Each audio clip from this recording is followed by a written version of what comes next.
Assalamualaikum warahmatullahi wabarakatuh. Selamat datang kembali di channel ini. Bagaimana kabar kalian semua? Semoga sehat selalu dan dalam lindungannya. Oke, kali ini saya akan menceritakan alur film yang berjudul Serigala Terakhir yang dirilis pada tahun 2009 silam. Mungkin kalian sudah menonton film ini, namun untuk bernostalgia saya akan menceritakannya kembali. Jadi film ini menceritakan 5 seorang sahabat yang menjaga daerahnya dari pengedar narkoba karena mereka ingin kampungnya tidak tercemar dari narkoba. Singkat cerita, salah satu dari mereka bergabung dengan geng pengedar narkoba dan pada akhirnya terjadilah perang saudara di sana. Oke lah, untuk mempersingkat waktu kita lanjut ke alur ceritanya. Cekidot.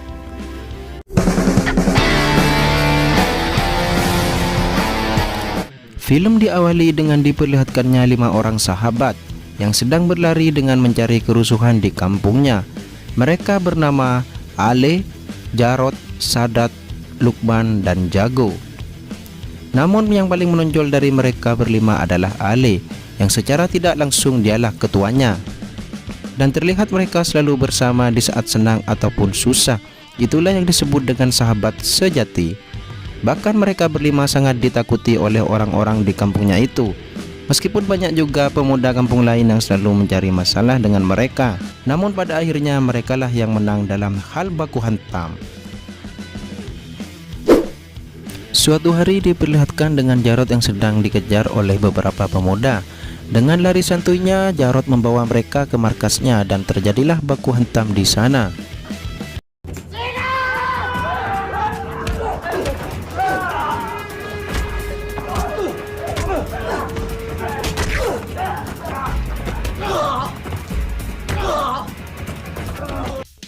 Dalam pertarungan itu terlihat ada satu orang yang akan memukul Jarot pakai kayu. Namun Jarot ditolong oleh orang bernama Fatir. Mereka berlima memanggilnya si bisu karena dia nggak bisa bicara dan selalu dibully oleh geng Ale. Padahal Fatir itu ingin sekali bergabung dengan mereka. Hanya Jarot saja yang peduli dengan Fatir. Scene berpindah ke jalan tol. Di sini kita diperlihatkan 2 kelompok yang akan tawuran. Salah satu kelompok itu dipimpin oleh Ale dan keempat sahabatnya.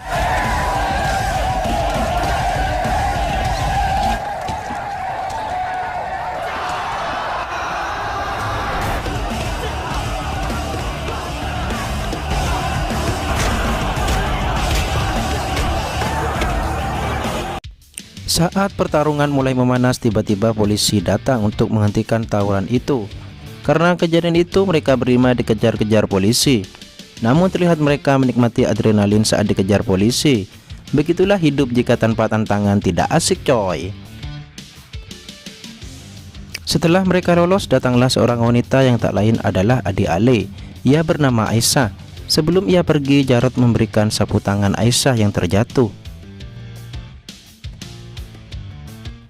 Scene berpindah di sebuah studio foto. Terlihat mereka akan berpose dan berfoto bareng untuk mengabadikan momen mereka bersama sebagai kenangan di masa depan, dan mereka berjanji akan selalu setia dan bersama sampai mati. Selanjutnya kita diperlihatkan geng Ale yang akan bertanding bola dengan kampung lain. Terlihat pertandingan mereka disaksikan banyak orang di sana dan ada Fatir juga yang sedang dibully anak-anak. Namun hanya Jarot saja yang kembali memperdulikannya. Saat pertandingan dimulai, mereka bukannya main bola seperti biasa, malah seperti Shaolin Soccer. Saling jegal kaki lawan, saling sikat dan saling kuat.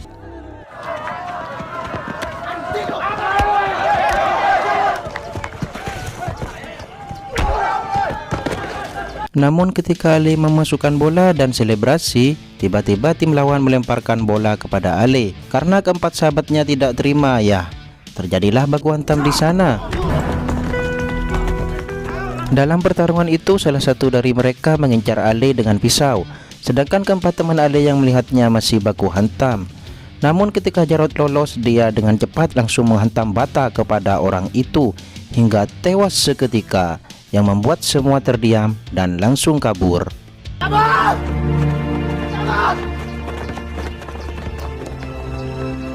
Akibat kejadian itu, Jarod ditangkap polisi. Sebelum pergi, ayahnya menyuruh Jarod agar tidak kembali lagi ke rumahnya. Sedangkan teman-temannya hanya bisa menyaksikan Jarod yang dibawa polisi. Setelah itu dibawa dan dimasukkan ke dalam penjara. Namun penderitaan Jarod belum berhenti. Di dalam penjara, Jarod dihajar habis-habisan oleh ketua tahanan di sana dan menyuruh Jarod untuk tunduk kepadanya.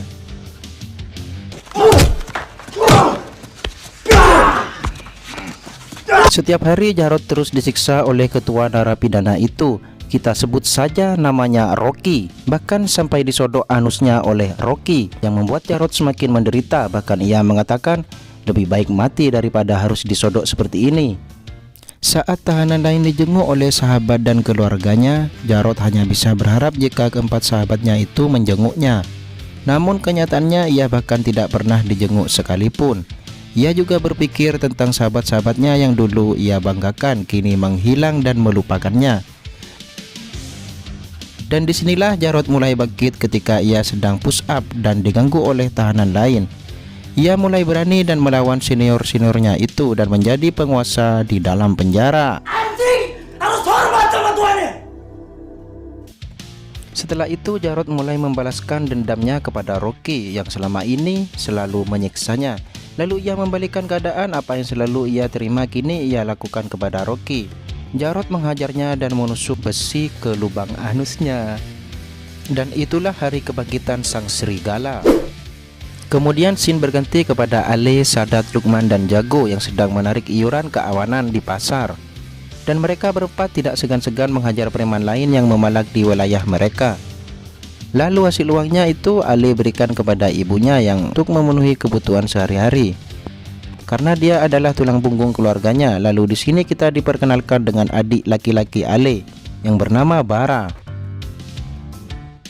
Di malam harinya mereka berempat selalu bersenang-senang dan melakukan rutinitas seperti biasa, yang kini mulai melupakan Jarod yang ada di penjara. Di saat pulang, mereka berempat tidak sengaja melihat dua orang yang sedang bertransaksi narkoba, yang ternyata orang itu dari anggota geng Naga Hitam, geng yang sangat dibenci oleh Ale. Karena kejadian itu, Ale mulai memperketat wilayah kekuasaannya dengan menambah pasukan agar tidak terjadi transaksi narkoba lagi di kampungnya. Bersamaan dengan itu, kita diperlihatkan dengan Fatir yang sedang menghampiri mereka. Bisa kita ketahui tujuan Fatir datang ke sana sama seperti sebelumnya. Dia ingin bergabung dengan geng Ale untuk menjaga kampungnya. Namun Ale dan teman-temannya malah membuli Fatir yang terlihat bodoh, noob, dan hanya menjadi beban. Karena itu Fatir pulang. Ketika Fatir pulang, ia melihat rumahnya yang sudah banyak orang dan ternyata neneknya sudah meninggal, yang membuat dia kini hanya tinggal seorang diri dan memutuskan untuk merantau.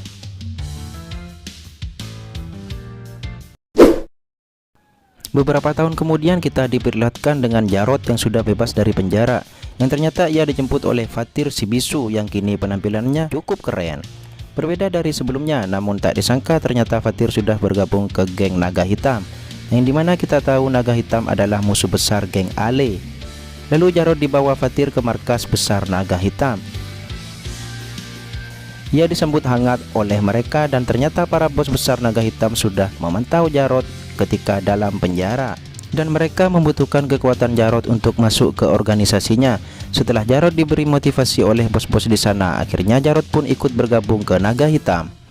Di sana Jarod langsung diberi jabatan dan memiliki tugas sebagai pengedar sekaligus pembantai terhadap geng lain yang berani mengedar narkoba di wilayahnya.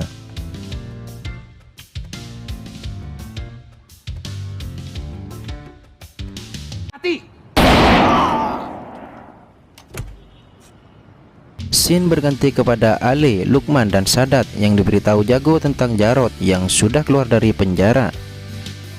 Mendengar hal itu, Ale terlihat bahagia karena skuad mereka akan kembali komplit. Namun setelah mengetahui Jarod telah bergabung ke Naga Hitam, Ale sangat marah dan menyuruh mereka bertiga agar tidak memandang persahabatan dengan Jarod yang telah menjadi pengedar narkoba. Dan disinilah awal mereka berempat mulai melupakan Jarod dan menganggap Jarod sebagai musuhnya.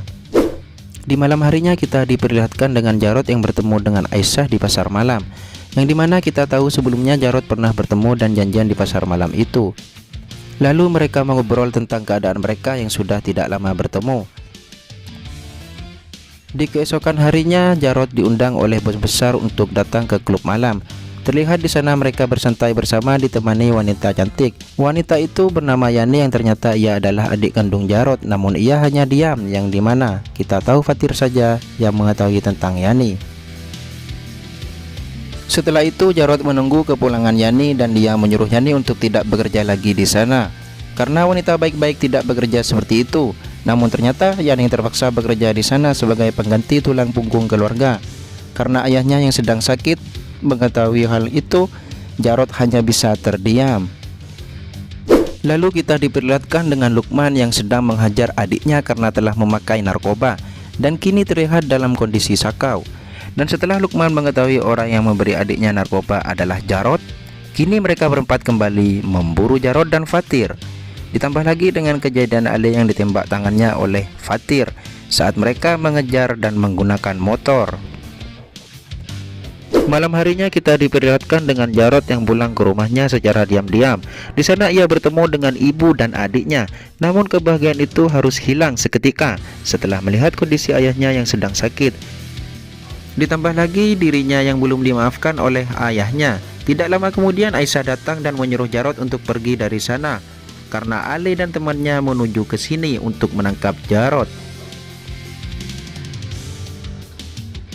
Kemudian Jarod keluar lewat pintu belakang. Meskipun ada sedikit adegan kejar-kejaran hingga akhirnya Jarod pun lolos setelah dibantu oleh Fatir, yang dimana kita tahu dari awal Fatir sudah mengikuti Jarod.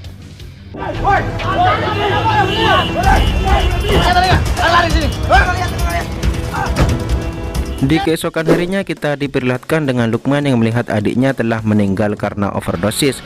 Dan karena kejadian itu Lukman mulai naik atas dendam kepada Jarod. Malam harinya Lukman mengikuti Jarod sendirian, namun ternyata Fatir mengetahui Lukman yang akan balas dendam. Lalu Fatir mencekiknya sampai sekarat hingga akhirnya Jarod menyuruh Fatir untuk melepaskannya. Dan terlihat di sini Lukman langsung mencekik Jarod karena telah membunuh adiknya dengan narkoba. Meskipun di sini Jarod sudah menjelaskannya. Melihat hal itu, Fatir bersiap untuk menembak Lukman. Namun dicegah oleh Jarod meski dirinya sedang ditodongkan pisau oleh Lukman. Hingga pada akhirnya Lukman harus tewas karena tertembak Fatir karena melihat Lukman yang akan membunuh Jarod.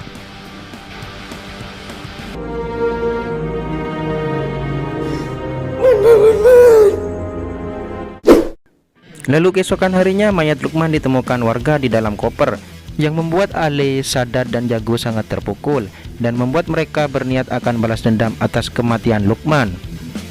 Dan ternyata balas dendam mereka, Sadat dan Jago, seperti seorang pengecut. Mereka berdua memperkosa Yani, adik Jarod. Mengetahui hal itu, Ale sangat marah karena perbuatan mereka berdua. Pergi lo dari sini!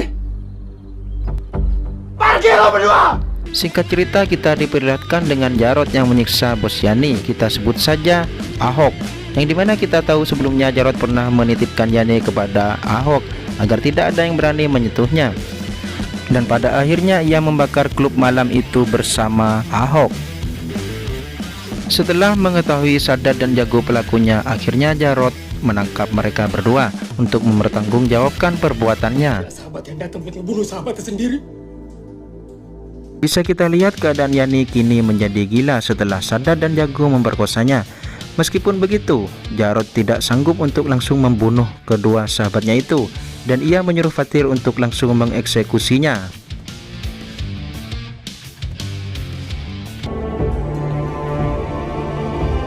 Kematian Sadat dan Jago sampai ke telinga Ale yang kini dia tinggal sendiri. Dia merasa terpukul setelah mengetahui semua sahabatnya mati di tangan Jarod.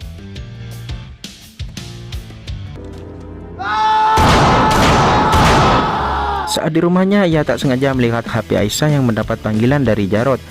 Melihat hal itu, dirinya tambah marah. Ia tidak menyangka adiknya malah berhubungan dengan Jarod yang selama ini sudah menjadi pengkhianat. Ia lalu mengunci Aisyah di kamarnya agar tidak bertemu lagi dengan Jarod. Singkat cerita, kita diperlihatkan dengan Ale dan anak buahnya yang mendatangi hotel tempat janjian Jarod dan Aisyah. Namun kedatangan rombongan Ale itu diketahui oleh Alex dan Fatir yang sedang menunggu Jarod di sana. Alex berusaha menelpon Jarod untuk memberitahunya, namun teleponnya tidak diangkat. Hingga akhirnya Fatir terpaksa masuk ke apartemen itu untuk membantu Jarod. Setelah Alex mengetahui kamar Jarod, dia langsung menyuruh Fatir untuk langsung ke kamar Jarod. Di sana sedikit terjadi tembak-menembak, hingga akhirnya Fatirlah yang menemukan Jarod dan langsung membawanya keluar dengan cara meloncat dari lantai 3.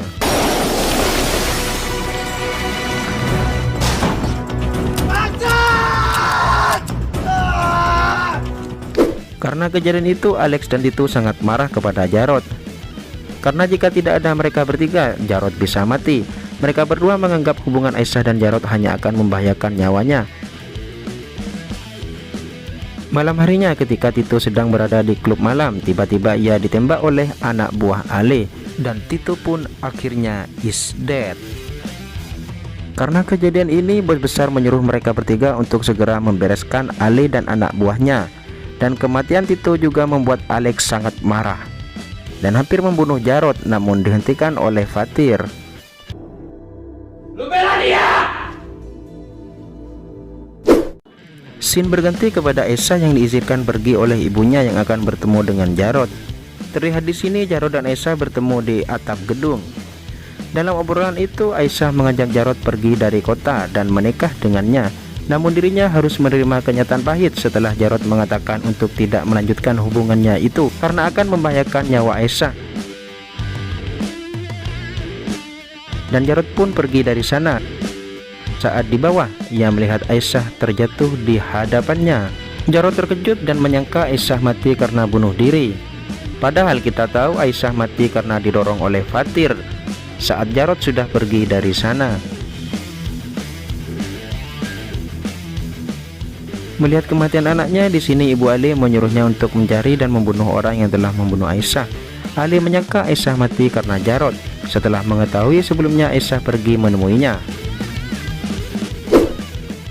Karena korban terus berjatuhan, Jarod memutuskan untuk berdamai dengan Ale dan kampungnya.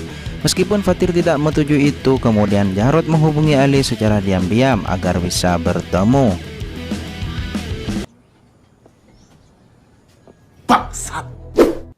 Dan mereka berdua bertemu di suatu tempat yang dipenuhi dengan mobil truk. Di sana mereka terjadi perbincangan dan di mana Jarod meminta untuk berdamai dengan Ale. Mendengar hal itu, Ale tidak terima setelah sahabatnya dan adiknya mati di tangan Jarod.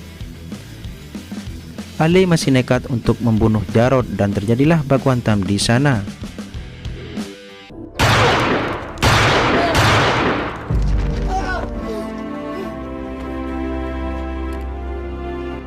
Dan tidak lama kemudian terdengar suara tembakan yang ternyata Ale harus tertembak oleh pistolnya sendiri.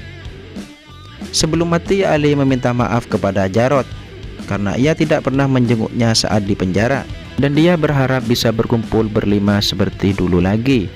Dan Ale pun is dead. Setelah itu Jarod akan pergi dari sana. Ia juga harus mati setelah kena tembakan yang ternyata di sana Fatir yang menembaknya.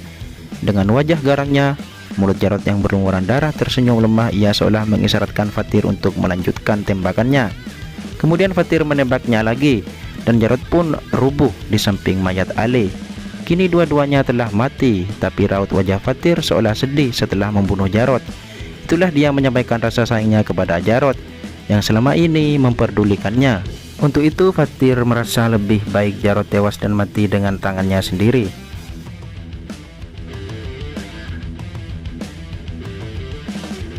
Sebelum film selesai, kita diperlihatkan dengan Bara yang meneruskan perjuangan Ale menjadi ketua geng di kampungnya untuk menjaga wilayahnya dari pengedar narkoba dan geng naga hitam. Dan inilah Serigala Terakhir. Film pun selesai.